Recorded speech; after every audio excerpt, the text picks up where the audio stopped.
মহান আল্লাহ বলেন, ওয়ালা তাকরাবুজ জিনা, পৃথিবীর মানুষ তোমরা জেনার নিকটে যায় না, ইন্নাহু কানা ফাহিশা, নিশ্চয় জেনা অশ্লীল অপছন্দ কাজ, ওয়াসাআ সাবিলা, অতীব খারাপ, এই পথ অতীব জঘন্য, এই পথ অতীব খারাপ। শুনুন, কোন পাপকে আল্লাহ এভাবে উল্লেখ করেননি, জেনাকে এইভাবে বলছেন কেন? একদা আবু যার গেফারি রাদিয়াল্লাহু তাআলা আনহু বলেন যে আল্লাহর নবী বললেন, যে ব্যক্তি লা ইলাহা ইল্লাল্লাহ বলবে সে জান্নাতে যাবে। তখন আবু যার গেফারি বলছেন, চুরি করলে জেনা করলেও যাবে? তখন আল্লাহ রাসূল বলছেন, চুরি করলে জেনা করলেও যাবে। আল্লাহ আবু যার গেফারি বলছেন, চুরি করলে জেনা করলেও যাবে? আল্লাহ রাসূল বলছেন, চুরি করলে জেনা করলেও যাবে। আবার আবু যার গেফারি বলছেন, চুরি করলে জেনা করলেও যাবে? আল্লাহ রাসূল বলছেন, চুরি করলে জেনা করলেও যাবে। আবু যার গেফারি, তোমার নাক ধুলোই ধূসরিত হোক, আমি যা বলছি সেটাই চূড়ান্ত। শুনুন, জেনা সিরিয়ালে 5 নম্বর পাপ।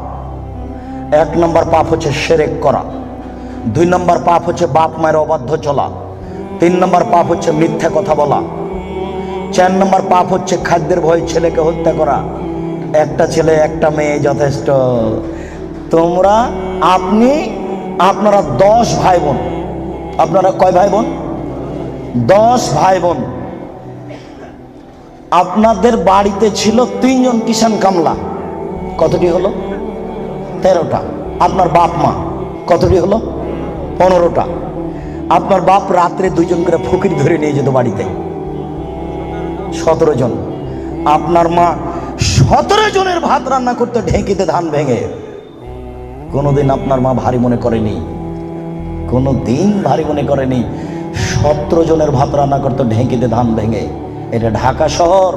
তুমি যদি আমাকে রাত 10টায় বাড়িতে নিয়ে যাও, গিয়ে বলো, খালেদা একটু উঠো তো, একজন গেস্ট মেহমান আছে। তুমি রাত্রে মেহমান নিয়েছো, কে এগুলো সব ঝামেলা পাকাও? অথচ তোমার স্ত্রী যেখানে রান্না করে সেখানে গ্যাসের চুলা আছে, সেখানে ফ্রিজ আছে। তোমার স্ত্রী নাক সিটকানি দেয়। তোমার মা যেদিন ভাত রান্না করছিল, চাঁপাই নবগঞ্জের ভাষা, চুলার উপর থেকে ছাই সরিয়ে সরিয়ে সরিয়ে ভিতর থেকে আগুন নিয়ে খড়ির মধ্যে দিয়ে ফোঁক দিয়ে দিয়ে আগুন জ্বালিয়েছিল। সেদিন ম্যাট ছিল না বাড়িতে। তারপরে তোমার মা কোনোদিন ভারী মনে করেনি। আজকে যখন তুমি বলেছ, খালেদা একটু উঠো তো, মেহমান আছে, চটে গেছে, তখন তোমার মার বয়স 80 বছর। তোমার মা চট করে বলছে, থাক গে বেটা, থাক, বৌমাকে উঠাইস না, আমি তরকারি পাতি গরম করে দিচ্ছি, থাক বেটা, থাক, উঠাইস না। এই কথা আপনার মা বলে এখনো। আমি মনে হয় কথা বুঝাতে পারছি না। আপনার মা এখনো বলে বউকে মায়ের স্বভাবে নিয়ে যেতে হবে, আর আপনাকে আপনার বাপের স্বভাবে নিয়ে যেতে হবে। ছেলে কম নিলে সংসার সুখী হবে, এটা ভুল সিদ্ধান্ত। মানুষের টাকা বেশি হতে হতে হতে হতে এত বেশি হবে যে ফকির থাকবে না, এ কথা আল্লাহর নবী বলেছেন। কেউ নিবে না টাকা। লালবাগে 20 বছর পূর্বে যত টাকা ছিল, আজকে তার চেয়ে কম না বেশি? 20 বছর পরে আরো কত টাকা বেশি হবে কেউ জানে না। আল্লাহর নবী বলেছেন, একটা গাভীর দুধ খাবে একটা গ্রাম, আর একটা ডালিম খাবে একটা বংশ। 15 বছর পূর্বে একটা গাভীর দুধ হতো হাফ কেজি থেকে 3 কেজি, এখন একটা গাভীর দুধ হয় 3 কেজি থেকে 40 কেজি। 15 বছর পূর্বে একটা ডালিম ছিল বাজারে 1 ছটাক, এখন একটা ডালিম বাজারে 1 কেজি।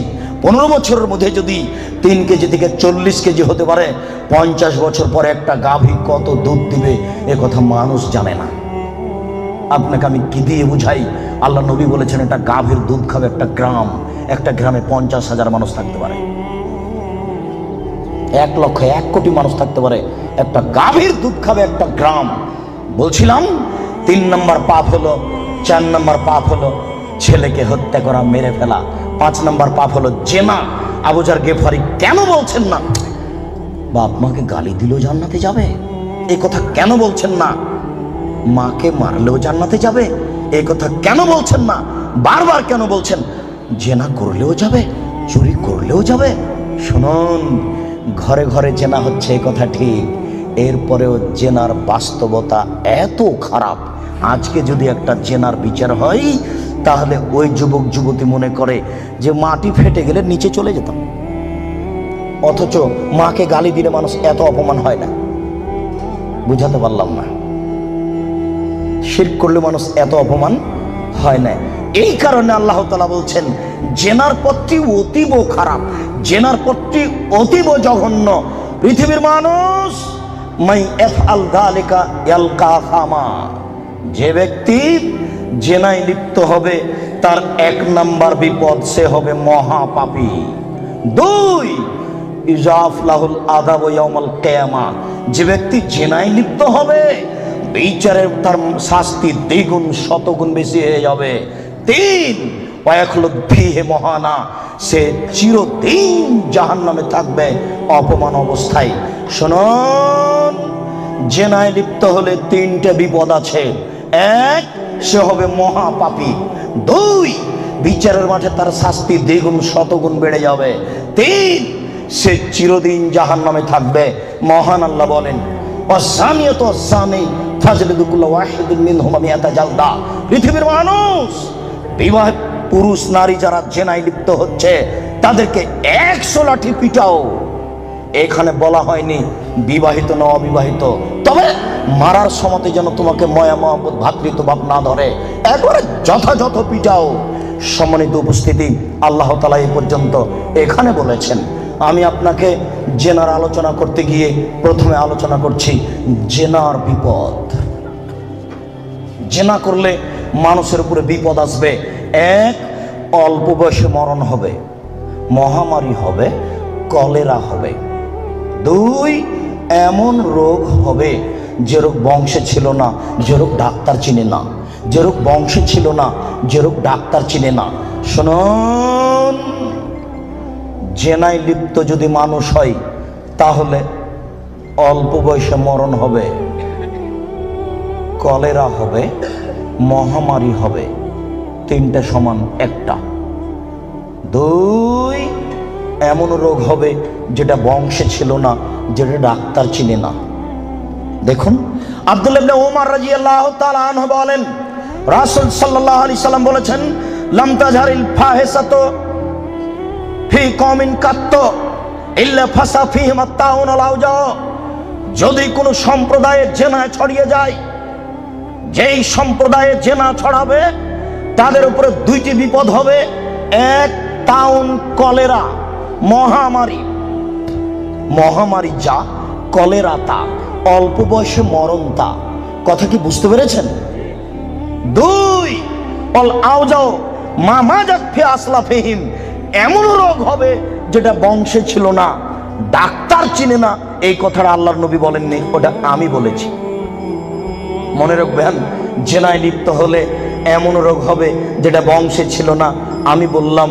এমন রোগ হবে যেটা ডাক্তার চিনে না, এটা জেনার ভয়। আব্দুল্লাহ ইবনে মাসউদ রাদিয়াল্লাহু তাআলা আনহু বলেন রাসূল সাল্লাল্লাহু আলাইহি সাল্লাম বলেছেন লাম তাজহারিল ফাহিসাতু ফি কওমিন কাত্ত ইল্লা ফাসা ফীহিল ফাকর ওয়াল মাসকানা। যখন কোন সম্প্রদায়ের জেনা প্রকাশ পাবে তখন তাদের উপরে দারিদ্রতা, নিঃস্বতা, ভিক্ষাবৃত্তি নেমে আসবে। তাকে একদিন না একদিন ভিক্ষুক হতেই হবে। কোটি টাকা ইনকাম করলে তার সংসারে সুবিধা আসবে না। বউ স্ত্রী পরকীয়া প্রেমে লিপ্ত, স্বামীও পরকীয়া প্রেমে লিপ্ত, 2জন 2জনকে গালি দেয়। সারাদিনে 3 কোটি টাকা ইনকাম করে আর রাত্রে এসে 2জন মারামারি করে। বলেন এরা ভিক্ষুক কিনা? বলেন দেখি, এদের কি আছে জীবনে বলেন? একদিন টাকা শেষ হবেই। আমি অনবাদক 1450 বছর পূর্বে মুহাম্মদ সাল্লাল্লাহু আলাইহি ওয়াসাল্লাম বলেছেন, যেই সমাজে সুদ এবং জেনা প্রকাশ পাবে, যেই সমাজে সুদ এবং জেনা প্রকাশ পাবে, সেই সমাজের উপরে ভিক্ষাবৃত্তি নেমে আসবে। তাদের অর্থ সম্পদ ধ্বংস হবেই, তাকে একদিন না একদিন ভিক্ষুক হতে হবে। এটা জেনার প্রথম বিপদ। মুহাম্মদ সাল্লাল্লাহু আলাইহি ওয়াসাল্লাম বলেন আমার উম্মত জেনাকে হালাল মনে করবে। মুহাম্মদ সাল্লাল্লাহু আলাইহি ওয়াসাল্লাম বলেন আমার উম্মত জেনাকে হালাল মনে করবে। দুঃখজনক কথা, আমরা জেনাকে হালাল মনে করবে, এত বড় পাপকে। জি, আমির রাদিয়াল্লাহু তাআলা আনহু বলেন রাসূল সাল্লাল্লাহু আলাইহি সাল্লাম বলেছেন লা ইয়াকুনান্না ফি উম্মতি আকওয়াম ইস্তাহিলুনাল হিরা ওয়াল হারিরা ওয়াল খামরা ওয়াল মাযিব। অচিরে আমার উম্মতে এমন মানুষ আসছে যারা রেশমি কাপড়কে হালাল মনে করবে, তাদের গায়ে থাকবে সিল্ক জাতীয় জামা, তাদের বাড়িতে থাকবে মখমল জাতীয় চাদর। আমার উম্মত রেশমি কাপড়কে হালাল মনে করবে। 2, আমার উম্মত জেনাকে হালাল মনে করবে। 3, আমার উম্মত মদকে হালাল মনে করবে। 4, আমার উম্মত বাদ্যযন্ত্রকে হালাল মনে করবে। সব দোকানেই টিভি, সব মোবাইলে বাদ্যযন্ত্র। কারোর কাছে এটার পাপের কাজ নয়, কেউ ভাবে না এটা পাপের কাজ। শুনুন এই ছেলে, তুমি খুব ধৈর্য ধারণ করে থাকো। আলোচনার শেষের দিক যত যাবে তত গুরুত্বপূর্ণ আলোচনা হবে। তুমি খুব সতর্ক থাকো, যতই কষ্ট হোক। সম্মানিত মুরব্বী, আপনার যতই কষ্ট হোক, আপনাকে আমি কিছু সময়ক্ষণ অপেক্ষা করার জন্য অনুরোধ করছি। আপনি ধৈর্য ধারণ করুন, ইচ্ছা করলেই সময় বের করা যায় না। মুআয ইবনে জাবাল রাদিয়াল্লাহু তাআলা আনহু বলেন, রাসূল সাল্লাল্লাহু আলাইহি ওয়াসাল্লাম বলেছেন, নেতৃত্ব শুরু হয়েছে নবী দিয়ে, দয়া দিয়ে, তারপরে নেতৃত্ব হবে খলিফা দিয়ে, দয়া দিয়ে, তারপরে নেতৃত্ব হবে জোর যার মুল্লুক তার, তারপর নেতৃত্ব হবে নেতা। হবেই হবে, সে যে কোনো মূল্যে, তাকে হওয়াই লাগবে, যে কোনো মূল্যে। এই শ্রেণীর মানুষদের 5টা পাপের কাজ আছে। 1, ইস্তাহিলুনাল হারিরা, এরা রেশমি কাপড়কে হালাল মনে করবে। 2, অল ফুরুজা, এরা জেনাকে হালাল মনে করবে। এই বোকা ছেলে, তোমার নেতাকে তুমি চিনো? আর জেনার লাইন লেগে আছে, তুমি দেখো তদন্ত করে। আল্লাহ নবী বলেছেন, আমি অনুবাদক। এসব সমাজের নেতারা জেনাকে হালাল মনে করবে। 3, মদকে হালাল মনে করবে। 4, দিনান এরা ধনী হয়ে যাবে, ধনী হওয়ার জন্য যে কোনো সাহায্য পাবে। সম্মানিত উপস্থিতি, এই ছেলে থামো।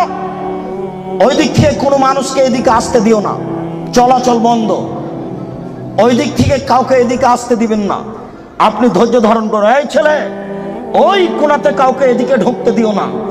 তার মানে যে যাচ্ছে, যতটা মানুষের গায়ে হাত লাগবে বা ধাক্কা লাগবে, সে আমার কথা বুঝতে পারবে না, সে বেখেয়াল হয়ে যাবে। অতএব তুমি সোচ্চার হও, তোমরা দায়িত্ব পালন করো। আজকে তোমরা বক্তব্য শোনো না, আজকে জনগণকে সহযোগিতা করো। আবু হুরায়রা রাদিয়াল্লাহু তাআলা আনহু বলেন, ইতাহারাজুনা তাহারুজাল হিমারে, গাধা যেমন গাভীর সাথে মিলে লজ্জা বুঝে না, ষাঁড় যেমন গাভীর সাথে মিলে লজ্জা জানে না, আমার উম্মত খোলা মাঠে জেনা করবে, লজ্জা বুঝবে না। মুসলিম, গাধা যেমন গাধীর সাথে মিলে লজ্জা বুঝে না, ষাঁড় যেমন খোলা মাঠে মিলে লজ্জা জানে না, মানুষ তেমন খোলা মাঠে জেনা করবে, লজ্জা বুঝবে না। এটা আপনাকে আমি কি দিয়ে বুঝাই, আপনি নিজেই বুঝেন। এই ছেলে, রমনা পার্ক তোমার বাড়ির পাশে, তুমিও সেখানে যাও। ঢাকা বিশ্ববিদ্যালয় তোমার বাড়ির পাশে, তুমি সেখানে যাও। আর ওই কোথায় জিয়াউর রহমান সাহেব মারা গেলেন, হাড়হাড্ডি নিয়ে এসে সংসদ ভবনে পুঁতে দেওয়া হলো। শোনো, গোটা মাঠ হলো জেনার কারখানা। এই রাস্তা দিয়ে মিনিটে লক্ষ মানুষ হাঁটে। ওসি যান, দারোগা যান, চেয়ারম্যান যান, এমপি যান, মন্ত্রী যান, ডিসি যান, এডিসি যান, মিনিটে লক্ষ মানুষ যায়। দেখো তুমি এই রাস্তার উপরে যুবক যুবতীকে চেপে ধরে আছে, যুবক যুবতীর উরু রানের উপরে মাথা দিয়ে ঘুমিয়ে আছে।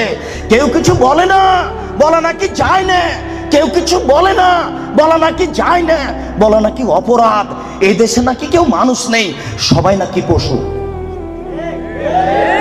পশু যদি না হয় তাহলে বলে না কেন? জবাব কে দেবে? কাপুরুষ। জবাব তোমাকেই দিতে হবে। কেউ কেন কিছু বলে না। আল্লাহ রাসূল বলেন, আলাইনানে তাজনিনে জেনা হমান নাজর। এই ছেলে, 2 চোখের জেনা হচ্ছে চোখ দিয়ে দেখা। অল ওজনানে জেনা হমাল ইস্তেমাও, 2 কানের জেনা হচ্ছে কান দিয়ে শোনা। ওয়াল ইয়াদ জেনা হাল বাতস, হাতের জেনা হচ্ছে হাত দিয়ে ধরা। আর রিজিল জেনা হাল মাসি, পায়ের জেনা হচ্ছে পা দিয়ে চলা। জেলাল কালব তাতামানা তাস্তাহি, অন্তরের জেনা হচ্ছে পরিকল্পনা করা। জেলাল লেসানা নুতক, জিহ্বার জেনা হচ্ছে কথা বলা। এগুলি সব জেনা। আমি অনুবাদক, হাদিস মুসলিম। এবার তুমি বাঁচো কি করে? এই ছেলে, তোমার মোবাইলে দিন রাত পতিতালয়ের মেয়ে নাচে। শোনো, আল্লাহ রাসূল বলেন, ইন্নাল মারাতা ইজাস্তাতারাত, যখন কোনো মহিলা সাজসজ্জা গ্রহণ করে, সাজগোজ করে। দেখো তুমি বিপদে পড়েছ, তোমার বোনও বিপদে পড়েছ, আমি অনুবাদক।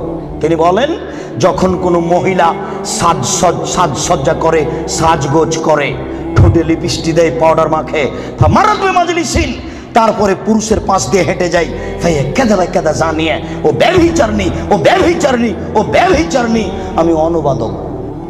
1450 বছর পূর্বে মোহাম্মদ সাল্লাল্লাহু আলাইহি ওয়াসাল্লাম কথা বলেছেন। আমি অনুবাদক, আমার কিছু করার নেই। আর তোমাকে বলেছে, তোমার মনে আছে দুনিয়াতে দুইটা পাপ আছে, মানুষ না করেই পাপী। মনে আছে কিনা তোমার? দুনিয়াতে দুইটা পাপ আছে, মানুষ না করেই পাপী। তার একটা পাপ হলো, কেউ যদি কাউকে বলে আসো জুয়া খেলি, খেলেইনি, খালি বলেছে আসো খেলি, তাহলে 10 জন ফকিরকে খাওয়াতে হবে। খেলেইনি, খালি বলেছে আসো জুয়া খেলি,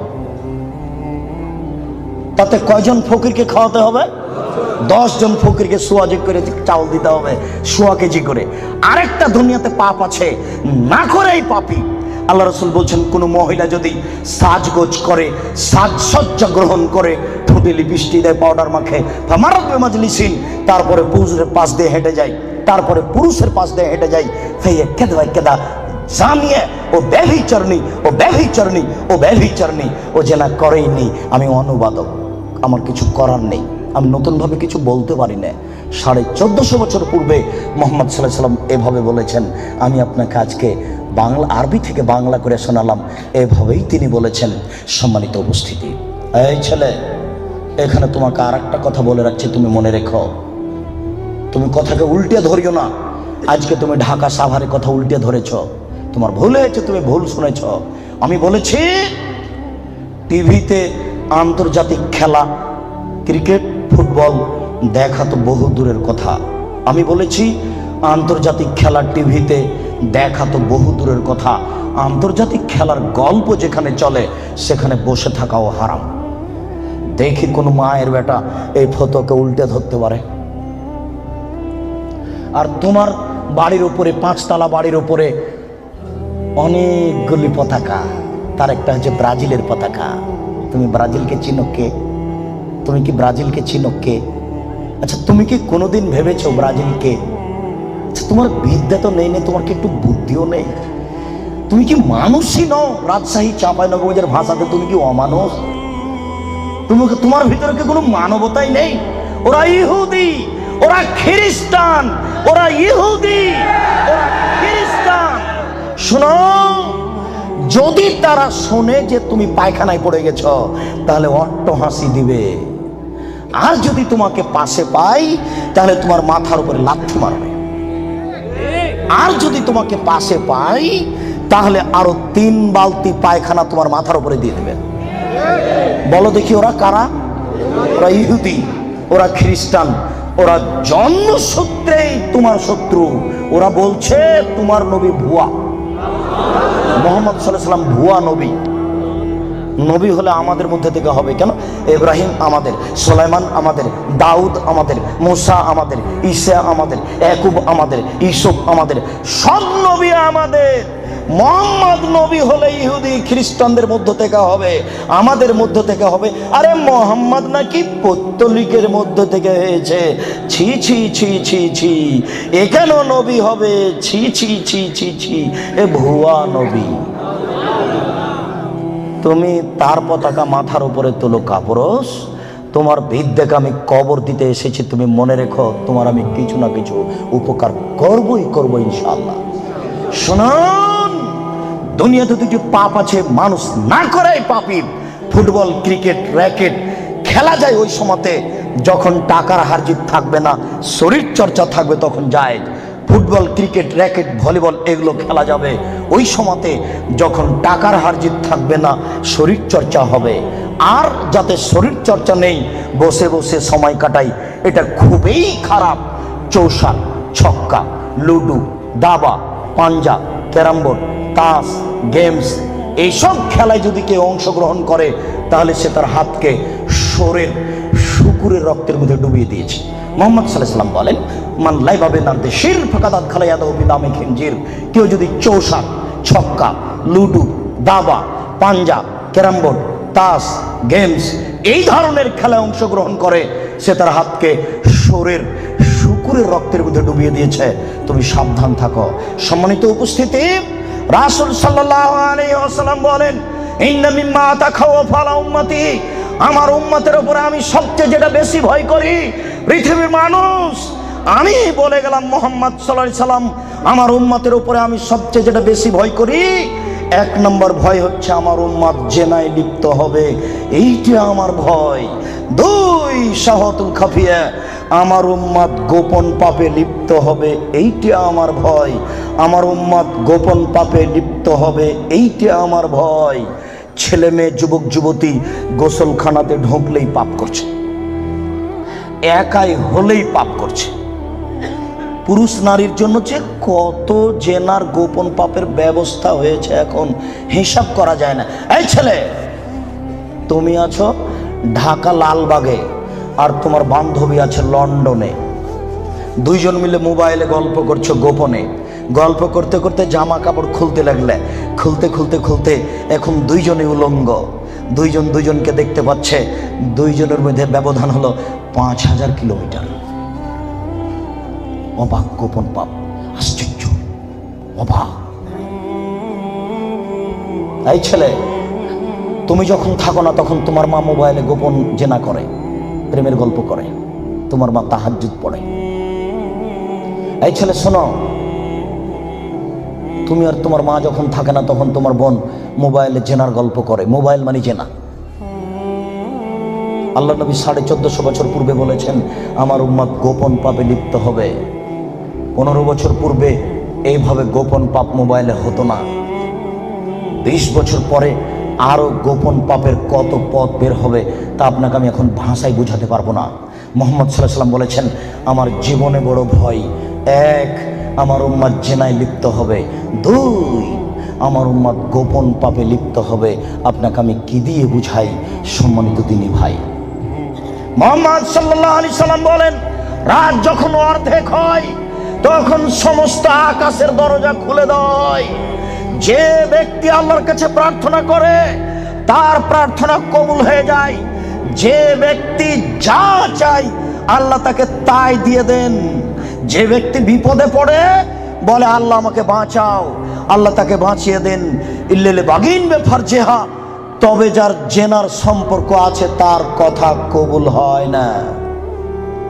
এই ছেলে শোনো, তুমি ম্যাট্রিক পরীক্ষা দিয়েছো, আল্লাহর কাছে প্রার্থনা করছো, আল্লাহ আমার রেজাল্টটা ভালো করে দাও, আল্লাহ আমার রেজাল্টটা ভালো করে দাও, আমাকে গোল্ডেন দাও। আর তোমার মা তাহাজ্জুদ পড়ার পরে চোখের পানি ঝরিয়ে বলছে, আল্লাহ আমার ছেলেটাকে একটা ভালো রেজাল্ট দাও, গোল্ডেন দিয়ে দাও আমার ছেলেকে। এইভাবে তোমার মা রাতের অন্ধকারে চোখের পানি অঝর নয়নে ঝরিয়ে কাঁদছে। তুমি যখন থাকো না তখন তোমার মা মোবাইলে প্রেমের গল্প করে। তোমার মা কিয়ামত পর্যন্ত কাঁদলেও তার কথা কবুল হবে না। আমি অনবাদক, আমি বুঝাতে পারলাম না। অর্ধেক রাত হলে আকাশের দরজা কি হয়? খুলে দেওয়া হয়। যে যা চাই তাকে আল্লাহ তা দিয়ে দেন। যে যে বিষয়ে প্রার্থনা করে সেটা আল্লাহ কবুল করেন। যে যে কোনো বিপদে পড়েছে আল্লাহ তাকে উদ্ধার করেন। তবে যার জেনার সম্পর্ক আছে তার কথা আল্লাহ কবুল করেন না। আমি কি দিয়ে বুঝাই জেনা কত বড় বিপদ? আমি কি দিয়ে বোঝাই আপনাকে জেনা কত বড় বিপদ? যেটা ঘরে ঘরে হচ্ছে, যেখানে সেখানে হচ্ছে, যেটা মানুষের কাছে আজকে পাপের কাজ নয়। শোনো, মুনাফিকি করো না বক্তব্যের সাথে। এই ছেলে, তোমাকে আমি কঠিন ভাবে বলে যাচ্ছি, তুমি বক্তব্যের সাথে মুনাফিকি করো না। এখান থেকে উঠার আগে মোবাইলে যত মেয়ের নাম্বার আছে তুমি কেটে দিয়ে উঠবা। জিন্দেগিতে কোনোদিন কোনো মেয়ের সাথে গল্প করো না। তোমার সাথে এ অংশে আমার জরুরি কথা আছে, তুমি একটু ধৈর্য ধারণ করো, একটু সামান্য একটু থামো। তোমার সাথে আমার আরো জরুরি কয়েকটি কথা আছে। মুহাম্মদ সাল্লাল্লাহু আলাইহি সাল্লাম বলেন, আমি রাতে ঘুমিয়েছিলাম, জিবরাইল আমার ডান হাত ধরলেন, মিকাইল আমার বাম হাত ধরলেন, ধরে আমাকে নিয়ে চলে যাচ্ছেন। যেতে যেতে দেখি অনেক মানুষ আসাদু সাইন দেখা পান, ফুলে ফেফে বিশাল বিশাল আকৃতি ধারণ করে আছে। 50 হাত 100 হাত উঁচু উঁচু হয়ে আছে। ওয়ান্তানাহু রিহান, দুর দুর্গন্ধে টিকা যায় না, এত গন্ধ। কান্নহুল মারাহিজ, মনে হচ্ছে যেন তারা গ্রামের টয়লেট, মনে হচ্ছে যেন তারা গণশৌচাগার, মনে হচ্ছে যেন তারা গ্রামের টয়লেট, মনে হচ্ছে যেন তারা গ্রামের শৌচাগার। যেই শৌচাগার টয়লেট পরিষ্কার করা হয় না, গণশৌচাগার, গন্ধে টিকা যায় না, বিশাল বিশাল রূপ ধারণ করে আছে। আমি বললাম, জিবরাইল মানহাউলাই, কি এরা কে? জিবরাইল, এরা কারা? ছি ছি ছি ছি, এরা কারা? এত কোণে গন্ধ, এত কোণে ফুলে আছে। তখন জিবরাইল বললেন, অহমদ জোনাতা সাওয়ানি, এরা হলো ব্যভিচার, ব্যভিচারনি। বলো যুবক, মোটা মোটা হ্যাঁ ফুলে আছে, খুব গন্ধ, এরা কারা? ব্যভিচার, ব্যভিচারনি। তুমি সাবধান থাকো, তুমি একটু অপেক্ষা করো। শুনুন, আল্লাহ নবী বলছেন যে আমার ডান হাত জিবরাইল ধরলেন, বাম হাত মেকাইল ধরলেন, ধরে নিয়ে চলে যাচ্ছেন। যেতে যেতে দেখি একটা গর্ত, চুলার মতো। কোন চুলা? যাতে তন্দুরি রুটি হয়। তন্দুরি রুটি চুলা দেখেছেন? ভিতরে রুটি দিয়ে সিদ্ধ হলে বের করে নেওয়া হয়, এরকম চুলা। তাহার তার ভিতরে দেখি ধাঁধা ধাঁধা ধাঁধা করে আগুন জ্বলছে। হয় যে ইরতাফাও তিরতাফাও, আগুন যখন জোরে জ্বলে উঠছে তখন ওর ভিতরে যা কিছু আছে সব উপরে চলে যাচ্ছে। হয় যে খামেদাত রাজাউ ফিহা, আর যখন আগুনটা কমে আসছে তখন সব নিচের দিকে চলে যাচ্ছে। ফিহারে জালুন অনিসাউন ওরাতন, তাতে দেখি পুরুষ এবং নারী জমা ধরে আছে উলঙ্গ অবস্থায়, পরনে কাপড় নেই কারো, এভাবে জমা ধরে আছে উলঙ্গ অবস্থায়। আগুন যখন জোরে জ্বলে উঠছে দাদা দাদা দাদা করে উপরে চলে যাচ্ছে, আবার যখন আগুন কমে যাচ্ছে তখন নিচের দিকে চলে যাচ্ছে, আর উপরে উঠলে মনে হচ্ছে যেন বের হয়ে পড়ে যাবে। দেখে সেখানে পুরুষ এবং নারী উলঙ্গ অবস্থায় জ্বলছে। আমি বললাম, জিবরাইল মানাউলাইরা কারা? তখন জিবরাইল বললেন, অহমদ জনাত, তারা হলো ব্যভিচার, ব্যভিচারনি। আল্লাহ নবী বলেছেন, যেসব মহিলারা জেনায় লিপ্ত হবে ওদের লজ্জায় স্থানের গন্ধে জাহান্নামীরা জাহান্নামে টিকতে পারবে না। যেসব মহিলারা জেনায় লিপ্ত হবে ওদের লজ্জায় স্থানের গন্ধে জাহান্নামীরা জাহান্নামে টিকতে পারবে না। যেসব মহিলারা জেনায় লিপ্ত হবে ওদের লজ্জায় স্থানের গন্ধে জাহান্নামীরা জাহান্নামে টিকতে পারবে না। মুহাম্মদ সাল্লাল্লাহু আলাইহি সাল্লাম বলেছেন। শুনুন সম্মানিত দিনী ভাই, আবু হুরায়রা রাদিয়াল্লাহু তাআলা আনহু বলেন, রাসূল সাল্লাল্লাহু আলাইহি সাল্লাম বলেছেন, আল বিকরু বিল বিকরি জিলদু মিয়া তাগরিবু সানা। অবিবাহিত ছেলে মেয়ে যদি জেনায় লিপ্ত হয় তাহলে তাকে 100 লাঠি পিটিয়ে এলাকা থেকে 1 বছরের জন্য তাড়িয়ে দিতে হবে। তিনি বলেন, আস-সাইবু বিস-সাইব রাজম, বিবাহিত পুরুষ নারী যদি জেনায় লিপ্ত হয় তাহলে তাকে ইট ঢেল পাথর দিয়ে মেরে মেরে মেরে ফেলতে হবে। এদেশের লাখো ভাবিকে ইট ঢেল পাথর দিয়ে মেরে ফেলতে হবে যারা দেবরের সাথে জেনায় লিপ্ত হয়েছে। এদেশের লাখো দুলাভাইকে ইট ঢেল পাথর দিয়ে মেরে ফেলতে হবে যারা সেলিকার সাথে জেনায় লিপ্ত হয়েছে। এদেশের লাখো পুরুষকে ইট ঢেল পাথর দিয়ে মেরে ফেলতে হবে যাদের স্ত্রী থাকার পরেও অন্য নারীর সাথে জেনায় লিপ্ত হয়েছে। এদেশের লাখো নারী বেহায়া, বেশরমা, লজ্জাহীনা নারী যারা স্বামী বাড়িতে থাকার পরেও অন্য পুরুষের সামনে নিজের পরনের কাপড় খুলে উলঙ্গ অবস্থায় জেনায় লিপ্ত হয়। শুনুন, এদের ইট ঢেল পাথর দিয়ে মেরে মেরে মেরে ফেলতে হবে, এদের বাঁচার কোনো পথ নেই। রাসূল সাল্লাল্লাহু আলাইহি সাল্লাম বলেন, 3 শ্রেণীর মানুষকে হত্যা করতে হয়, তবে 2 শ্রেণীর মানুষের বাঁচার পথ আছে। মনে রাখুন, 3 শ্রেণীর মুসলমানকে হত্যা করতে হয়, 2 শ্রেণীর মানুষের বাঁচার পথ আছে, 1 শ্রেণীর মানুষের বাঁচার পথ নেই। এক, কেউ যদি বলে আমি কোরআন মানি না তাহলে তাকে হত্যা করতে হবে। কেউ যদি বলে গাভীর দুধ হারাম তাহলে তাকে হত্যা করতে হবে। কেউ যদি বলে মদ হালাল তাহলে তাকে হত্যা করতে হবে। সরকারের পক্ষ থেকে গলায় ফাঁস দেওয়া হয়েছে, ফাঁস টান। তখন বলছে ভুল হয়েছে, ভুল হয়েছে, আমার ভুল হয়েছে, আমি কথা ফিরিয়ে নিলাম। তাহলে তাকে আর ফাঁসি দিতে হবে না, নামিয়ে নিতে হবে, বেঁচে গেল। পাপ করেছিল হত্যার যোগ্য। আমি বুঝাতে পারলাম না মনে হয়। 2, কেউ যদি কাউকে হত্যা করে তাহলে তাকে হত্যা করতে হবে, এর নাম কিসাস। এই ছেলে, তোমার দাদার বয়স 90 বছর, তাহাজ্জুদ পড়ে ফজরের টাইমে বের হচ্ছিল মসজিদে নামাজ পড়তে যাবে। কালকে তোমার দাদাকে একটা ছেলে গালি দিয়েছে, তাহাজ্জুদ পড়তে বের হওয়ার সময় দেখো ওই ছেলেটা, তোমার দাদা এক থাপ্পড় দিতে ছেলেটা মারা গেছে। এখন তোমার দাদাকে কেসাস স্বরূপ ফাঁসি দিতে হবে, সরকারের পক্ষ থেকে, তবে তোমার দাদার বাঁচার পথ আছে। ওই ছেলেটার বাপ মা যদি বলে আচ্ছা যাক যাক আমাদের ছেলেকে মেরেছে আমরা মারবো না, তাহলে তোমার দাদা বেঁচে গেলেন। কথা কি বুঝাতে পেরেছি? 3, রাজুলুন জানা বাদায় হেসানিন, কে যদি বিবাহ করার পরে জেনায় লিপ্ত হয় তাহলে তাকে হত্যা করতে হবে, তার বাঁচার কোনো পথ নেই। কেউ যদি বিবাহ করার পরে জেনায় লিপ্ত হয় তাহলে তাকে হত্যা করতে হবে, তার বাঁচার পথ নেই। একটু জাতের মানুতুন গামে দিয়ে গামের সম্প্রদায়ের একজন মহিলা আসলো আল্লাহ রসুলের দরবারে, এসে বলছে তাহির নিয়া রাসূলুল্লাহ, হে আল্লাহ রাসূল আপনি আমাকে পবিত্র করুন। তখন আল্লাহ রসুল বললেন ইরজি, বাড়ি তুমি ফিরে যাও, আস্তাগফিরুল্লাহ, আল্লাহর নিকটে ক্ষমা চাও, ও তুমি ইলাইহি, তুমি তওবা করো, তোমার পাপ ক্ষমা হয়ে যাবে। তখন মহিলাটি বলছে হ্যাঁ তুরাদ্দাদুনি কামারা দাদ্দা মাইজুল মালিক, আপনি মাইজুল মালিকের বিচার না করে বারবার ফিরিয়ে দিয়েছিলেন, আপনি কি আমাকে সেইভাবে ফিরিয়ে দিতে চাচ্ছেন? আমার পেট উঁচু হয়েছে, অবৈধ সন্তানে আমার পেটে অবৈধ সন্তান রয়েছে, দয়া করে আপনি আমাকে ফিরিয়ে দিন না, আমার বিচার করে দেন। তখন আল্লাহ রসুল বললেন আচ্ছা ঠিক আছে, ইরজেই হাতে তালে দিই, তুমি বাড়ি চলে যাও, যেদিন তোমার বাচ্চা হবে সেদিন আসিও, বিচার করে দেব। মহিলা বাড়ি চলে গেল। বাচ্চা সবে মাত্র প্রসব হয়েছে, মুসলিম গ্রন্থে এসেছে ওই বাচ্চাটাকে ন্যাকড়ার মধ্যে জড়িয়েছে, প্রসব হওয়া মাত্র জড়িয়ে নিয়ে এসে আল্লাহ রসুলের দরবারে এসে বলছে আল্লাহ রসুল এ দেখেন বাচ্চা প্রসব হয়েছে, বিচার করে দেন। আল্লাহ রসুল মাথাটা নিচু করে বলছেন ইরজি, বাড়ি চলে যাও, ফারজি হে, বাচ্চাকে দুধ খাওয়াও, হাতে তাপতে মেহে, যেদিন বাচ্চা দুধ ছেড়ে দিবে সেদিন আসিও, বিচার করে দেবো। মহিলা চলে গেল, বাচ্চাকে 2 বছর দুধ পান করালো। 2 বছর পরে মহিলা বিচারালয়ে উপস্থিত, অফিয়াদেহি কেসরাত খুমসিন, এমত অবস্থায় বাচ্চার হাতে এক টুকরা রুটি রয়েছে। এই রুটি প্রমাণ করে বাচ্চা খাদ্য খেতে পারে। ফাওয়াসাদাহু বেয়াদের রাজুলিন মিনাল মুসলিমিনা, আল্লাহ রাসূল ওই ছেলেটাকে একজন মুসলমানের হাতে সমর্পণ করলেন, বললেন যাও তুমি এই ছেলেটাকে লালন পালন করো। তিনি বললেন সঙ্গী সাথী এই যাবো বিহা, তোমরা একে মাঠে নিয়ে যাও, এই মহিলাকে মাঠে নিয়ে যাও, আফিরুল্লাহ সাথে মাঠে নিয়ে গিয়ে গর্ত খুঁড়ে বুক পর্যন্ত পুঁতে দাও, ফারজেমুহা, এরপরে তোমাকে তাকে ইট ঢেল পাথর দিয়ে মেরে মেরে মেরে ফেলো। সাহাবীগণ বলেন আমরা তাকে মাঠে নিয়ে গেলাম, মাঠে নিয়ে গিয়ে গর্ত খুঁড়ে বুক পর্যন্ত মাটিতে পুঁতে দিলাম, এরপরে চতুর্দিক থেকে ইট ঢেল পাথর মারতে লাগলাম।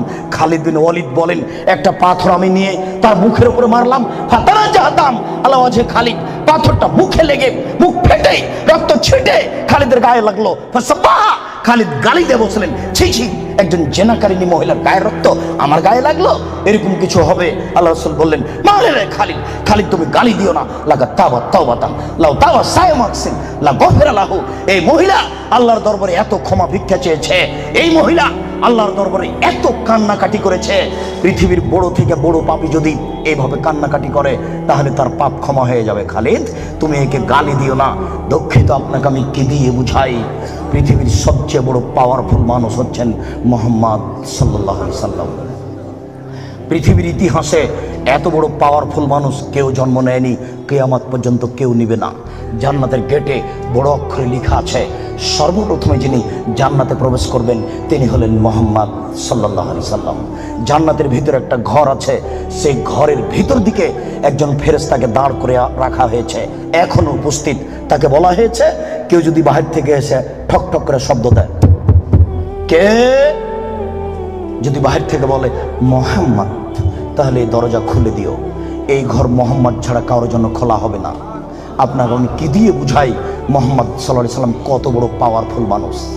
বিচারের মাঠে ইব্রাহিম আলাইহিস সালাম বলবেন কাদ গাজিবা আলাইয়া রাব্বি, আমার প্রতিপালক আমার উপরে রাগ করেছেন, মা গাজিবা মিন কাবলাবাদ, আমার প্রতিপালক এইরকম রাগ পূর্বেও কোনোদিন করেননি, ভবিষ্যতেও কোনোদিন করবেন না। নাফসি নাফসি, আমার যে কি হয় তা আমি নিজেই বুঝি না, এইভাবে চিল্লাচিল্লি করবেন ইব্রাহিম আলাইহিস সালাম। আপনার হুজুরের কি হবে, পীর সাহেবের, আপনাকে আমি কি দিয়ে বুঝাই?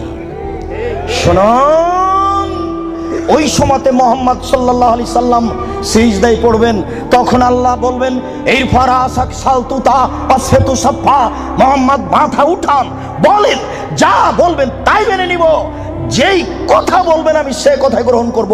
আপনি মাথা উঠান না, আপনি বলেন না আমাকে কি বলছেন, আমি আল্লাহ, আপনি যা বলবেন তাই মেনে নিব। এত বড় পাওয়ারফুল মানুষ একটু বলতে পারলেন না, যাও যাও তোমার বিচার হবে না, তোমার পাপ ক্ষমা হয়ে গেছে, যাও, তোমার বিচার হবে না। এই কথা তিনি বলতে পারলেন না। এত বড় পাওয়ারফুল মানুষ, তিনি খালি বললেন, খালিদ তুমি একে গালি দিও না, এ এত তওবা করেছে, এরকম তওবা যদি বড় থেকে বড় পাপী করে তাহলে তার পাপকে ক্ষমা করা হবে খালিদ, তার মানে এর পাপ ক্ষমা হয়ে গেছে। তাই তো তিনি জানাজা করলেন, তাই তো তিনি কাফন দাফন করলেন, কিন্তু তিনি তাকে বলতে পারলেন না, যাও যাও, তোমার বিচার হবে না, তোমার পাপ ক্ষমা হয়ে গেছে। পৃথিবীর সবচেয়ে বড় পাওয়ারফুল মানুষ এ কথা বলতে পারলেন না।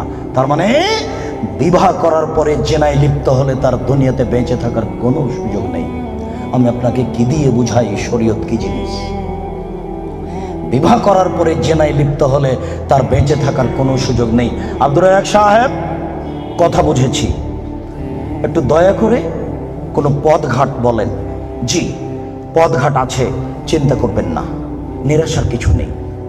শুনুন, নিরাশার কিছু নেই। এই পাপ কার সাথে জড়িত? আল্লাহর সাথে জড়িত। আল্লাহ নবী বলেছেন, কেউ যদি জেনে শুনে 1 টাকা সুদ খায়, 36 বার জেনা করে যত পাপ হবে, 1 টাকা সুদ খেলে তার চেয়ে বেশি পাপ হবে। তিনি বলেছেন, সুদের পাপের 70টি ভাগ রয়েছে। ছোট ভাগ হলো মার সাথে জেনা করলে যেমন পাপ হয়।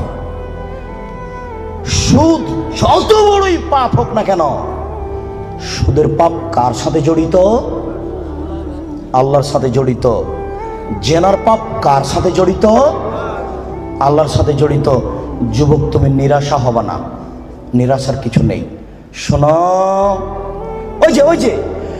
ওই মোড়ে উঠে এইখানে রিক্সা থেকে নেমে রিক্সাওয়ালাকে বলছো, রিক্সাওয়ালা কয় টাকা ভাড়া রে?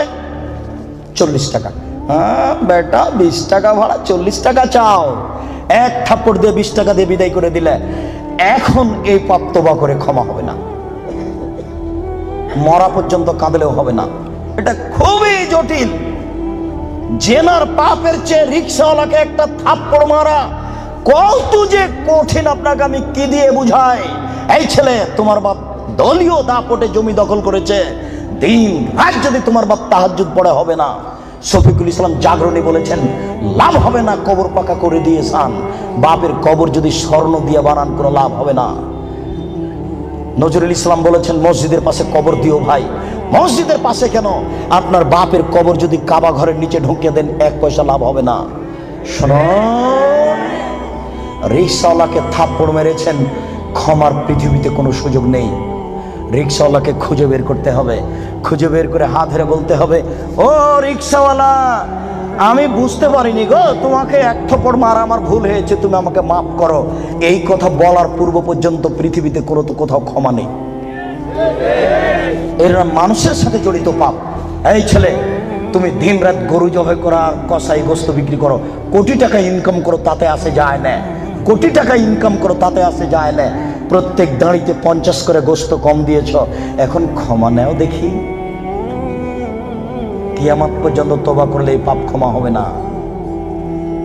জেনা যত বড়ই পাপ হোক না কেন, গোস্ত ঠগিয়ে বিক্রি করার চেয়ে ছোট, গোস্ত ঠগিয়ে বিক্রি করার চেয়ে অনেক বেশি বড় পাপ। এই ছেলে, তুমি তো শহরে প্রতারণা দিয়ে ব্যবসা করছো, এটা দাম কত? 1500। তুমি জানো যে এর দাম 300। আচ্ছা 300, তুমি 500 চাও। চলন্ত বাজার যদি এর 2000 টাকা হয় তবু জায়েজ। তুমি জেনে শুনে বললে 1500 টাকা, তার মানে তুমি প্রতারণা দিয়েছ। একদিনে যদি কোটি টাকা ইনকাম হয় তবু তোমাকে একদিন ভিক্ষুক হতেই হবে। তুমি এইভাবে ব্যবসা কোনোদিন সফলতা অর্জন করতে পারবে না। শুনুন, ডবল দাম নেওয়া যায়, প্রমাণ 10 গুণ দাম নেওয়া যায় যদি চলন্ত বাজার সেটা হয়। প্রমাণ, আল্লাহ রসুল বলেন, আনাস, এই যে 1 টাকা নাও, ছাগল কিনে নিয়ে আসো। আনাস বাজারে গিয়ে 1 টাকা দিয়ে ছাগল কিনে আরেক জায়গাতে 2 টাকায় বিক্রি করেছেন। 2 টাকা দিয়ে বিক্রি করে আবার 1 টাকা দিয়ে একটা ছাগল কিনেছেন আর 1 টাকা নিয়ে চলে এসেছেন। আল্লাহ রসুল, এনেন একটা ছাগল আর 1 টাকা। আনাস, কি ব্যাপার? তোমাকে যে আমি টাকা দিয়েছি একটা ছাগল কেনার জন্য, তো টাকাও দিচ্ছ, ছাগলও যে দিচ্ছ। আল্লাহ রসুল, আমি বাজারে একটা ছাগল কিনে ওকে 2 টাকায় বিক্রি করেছি। তারপরে 1 টাকা দিয়ে আরেকটা ছাগল কিনেছি আর 1 টাকা ফিরে নিয়ে এসেছে। আচ্ছা আচ্ছা, বারাকাল্লাহু ফি তিজারাতিক, আল্লাহ তোমার ব্যবসাতে বরকত দান করুক। কি বুঝলেন? ডবল দামে বিক্রি করেছে। ঢাকার ওই পারে যদি 1 টাকা বড় 600 টাকা গজ হয়, আর এই পারে যদি 1200 টাকা গজ হয় তবুও জায়েজ। হোমিও ডাক্তার আমাকে বলছে, আব্দুর রাজাক সাহেব, মাত্র এই বোতলে 10 টাকার ওষুধ আছে, আমি এখান থেকে 1 ফোঁটা ওষুধ দিয়ে 3000 টাকা নিই, যদি টাকা কম নিই তাহলে তার ভরসা কমে যাবে। একদিন পরে আবার এসেছে, এসে বলছে ওষুধ দেন। কি করি, আমিও নিরুপায়। তখন এমনি পানি দিয়েছি, কিচ্ছু না, পানি দিয়েছি, দিয়ে 500 টাকা নিয়েছি। যদি 50 টাকা নিই তাহলে সে মনে মনে বলবে আমাকে কোনো ওষুধ দিল না, আমি কি করব? তখন আমি বললাম, ব্যবসা করো, প্রতারণা দিও না। চলন্ত বাজার যদি 1500 টাকা হয় তাহলে নেও, অথবা 500 টাকা নেও, ওই সময় 200 টাকা নিও।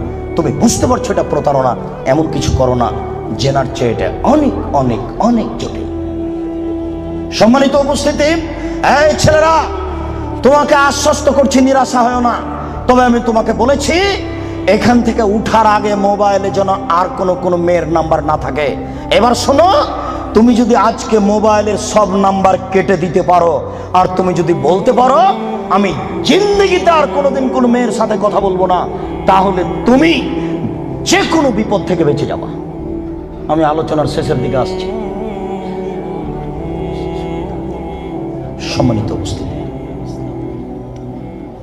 জি, আপনারা ধৈর্য ধারণ করুন। 2 জন ইসলাম গ্রহণের অপেক্ষায় আছে, আমাদের হাতের হাত রেখে ইসলাম গ্রহণ করুন। আমরা তাড়াতাড়ি শেষের দিকে চলে এসেছি। একবারে 1 পায়ে দাঁড়িয়ে থাকেন, যে কোনো বিপদ থেকে বেঁচে যাবেন এই পথ বন্ধ করতে পারলে। প্রমাণ, 3 জন লোক রাস্তায় হাঁটছিল, বৃষ্টি আসলো, পাহাড়ের গর্তে ঢুকলো, একটা বড় পাহাড়, বড় পাথর মুখের উপরে আসলো, আর তারা বের হতে পারবে না। একজন বলল, আল্লাহ, আমার বাপ মাকে ভালোবাসি, পাথরটা সরিয়ে দাও। আল্লাহ বলেন, আচ্ছা ঠিক আছে, একটু দিলাম। একজন বলল, আল্লাহ, আমি একটা লোককে কাজে নিয়েছিলাম, অর্ধেক দিন কাজ করার পরে চলে যাবে। আমি বললাম, টাকা নেও। বলছে, না, নিব না। কদিন পরে এসে বলছে, টাকা দেন। আমি বললাম, গরু ছাগল নিয়ে যাও। আমাকে বলছে, মজাক করবেন না, একদিনের টাকা দেন। আর আমি বললাম, মজাক করিনি, তুমি গরু ছাগল নিয়ে যাও না। সব নিয়ে চলে গেল। আমি যদি তোমাকে সন্তুষ্ট করার জন্য এই কাজ করে থাকি, পাথরটা সরিয়ে দাও। আল্লাহ বললেন, আচ্ছা ঠিক আছে, আমি সরিয়ে দিলাম। 3 জনের 3য় জন বলছে, আল্লাহর নবী, আমার একজন চাচাতো বোন ছিল, আমি তাকে জীবন বাজি রেখে ভালোবাসতাম, আমি তার সাথে জেনা করতে চাইলাম, ফাবাদ, সে নাকচ করে দিল। আমাকে বলল, এই তুই যদি 100টা স্বর্ণের টাকা আমাকে দিতে পারিস আমি রাজি। আমার ভেবেছিল আমি গরিব মানুষ, 100 টাকা সংগ্রহ করতে পারবো না। হাড় ভাঙা পরিশ্রম করে 100 টাকা নিয়ে উপস্থিত, আমার বোনের হাতে দিলাম। ফাজালাস্তু বাইনা রিজলাইহা, আমি তার 2 পায়ের মাঝে বসলাম, আমি জেনা করব। তখন আমার বোন বলছে, আব্দুল্লাহ, হে আল্লাহর বান্দা, ইত্তাকিল্লাহ, আল্লাহকে ভয় কর রে, ওরা তাফতাহিল খাতামা, তুই আমাকে অসতী প্রমাণ করিস না। এ আল্লাহর বান্দা, তুই আল্লাহকে ভয় কর রে, আমাকে অসতী করিস না। ফাকুমতা আনহা, আমি ওখান থেকে উঠে গেছি, তোমার ভয়ে পাথর সরিয়ে দাও। আল্লাহ বলেন, আচ্ছা ঠিক আছে, আমি পাথর সরিয়ে দিলাম। এ দেখো, বিপদ থেকে বেঁচে গেল জেনা বন্ধ করার কারণে। আমি মানে বুঝাতে পারলাম না। বুখারী মুসলিমের হাদিস। 2, এই ছেলে শোনো, শুধু বাঁচা নয়, আজকে থেকে তুমি যদি বলতে পারো, কোনো মেয়ে যদি তোমার সাথে জেনার গল্প করতে চাই, তাহলে তুমি মোবাইলে বলবা, ইন্নী আখাফুল্লাহ, আমি আল্লাহকে ভয় করি, জিন্দেগিতে আমি তোমার সাথে আর কোনোদিন কথা বলবো না, তুমি আমার সাথে কথা বলবো না। এই কথা যদি তুমি বলতে পারো, বিচারের মাঠে তুমি বিশেষ ছায়াতলে 7 শ্রেণীর মানুষ থাকবে, তার মধ্যে তুমি একজন। বুখারী মুসলিম। আমি কি বুঝাতে পেরেছি? তার মধ্যে তুমি একজন। 3, এবার তোমাকে ছেড়ে চলে আসলাম তোমার বোন আর তোমার মায়ের কাছে। রাসূল সাল্লাল্লাহু আলাইহি ওয়াসাল্লাম বলেছেন, কেউ যদি 4টি কাজ করতে পারে, কোনো নারী যদি 4টি কাজ করতে পারে, জান্নাতের যে কোনো দরজাতে ঢুকতে পাবে। 1, 5 ওয়াক্ত নামাজ পড়বে। 2, রমজান মাসের রোজা থাকবে।